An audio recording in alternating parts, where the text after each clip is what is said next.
After 2 weeks of recovering in a hospital, Bishop Marmari Emmanuel returned to Christ the Good Shepherd Church in Australia.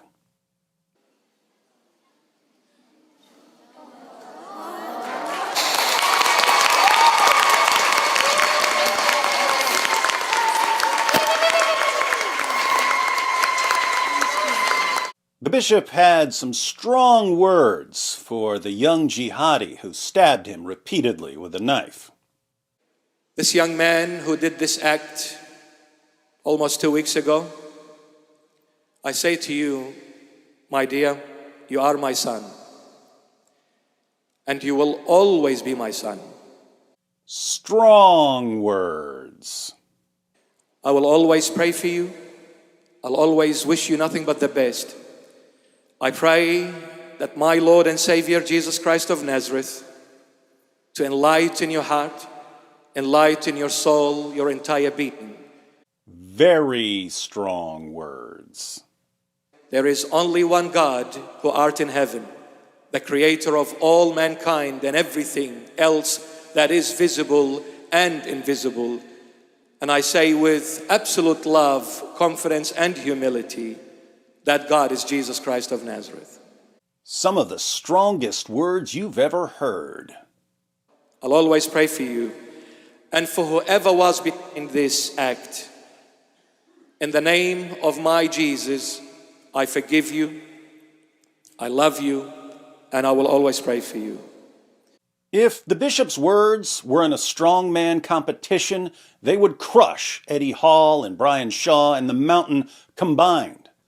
That's how strong these words are. Bishop Marmari may have lost an eye, but his spirit is totally intact.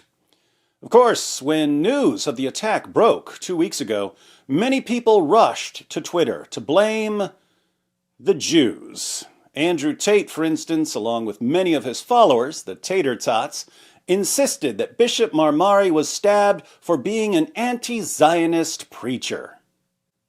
Two problems with that theory. First, Bishop Marmari isn't anti-Zionist. He just wants the fighting to end, and he says that he loves both Muslims and Jews and wants everyone to become Christians. Second, the attacker turned out to be a young Muslim, which is why Top G soon deleted his tweet. The Tater may have made another embarrassingly stupid claim, but not to worry, he can always blame the Matrix. What most people don't know yet, because the news just came out today, is that the attack on Bishop Marmari Emmanuel ended up preventing a larger, more coordinated attack against Jews. When police investigated the attack on Bishop Marmari, they uncovered another plot involving some of the attacker's friends.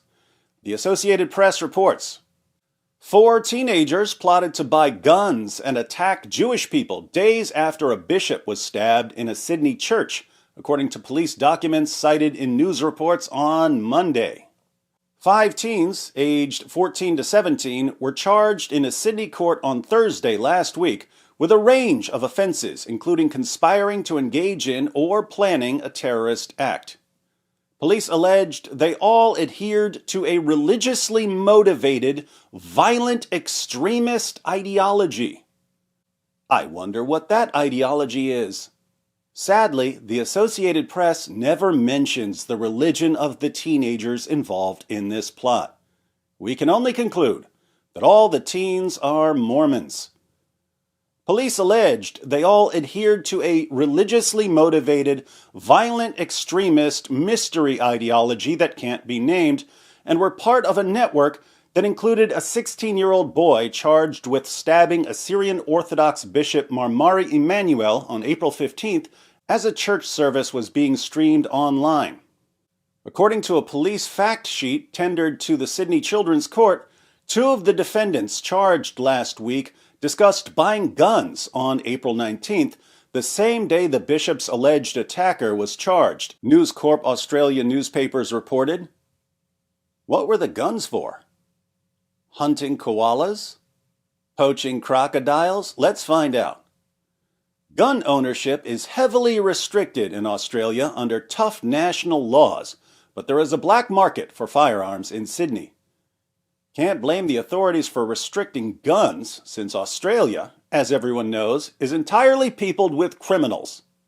4 of the boys charged last week, a 15-year-old, a 16-year-old, and 2 17-year-olds, allegedly used the encrypted messaging app Signal to plan their attack. I want to die and I want to kill. I'm just excited. Is your plan to get caught or die or escape? A 17-year-old allegedly said on April 20th in a group chat.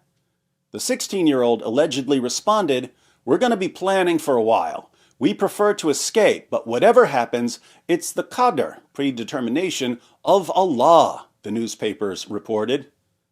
Darn Mormons. The 15-year-old allegedly said on Signal on April 19th, "I really want to target the Yahud," meaning Jewish people. The 16-year-old allegedly said of the church attacker, "I know the bloke who done it, and he's my mate." So, a 16-year-old attacked Bishop Marmari Emmanuel.